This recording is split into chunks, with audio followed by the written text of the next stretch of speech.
आयुर्द्रोणसुते श्रियो दशरथे शत्रुक्षयो राघवे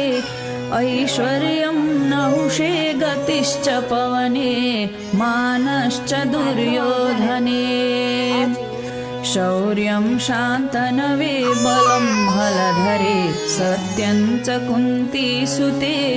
विज्ञानं विदुरे भवन्तु भवतां कीर्तिश्च नारायणे या आयुर्द्रोणसुते श्रियो दशरथे शत्रुक्षयो राघवे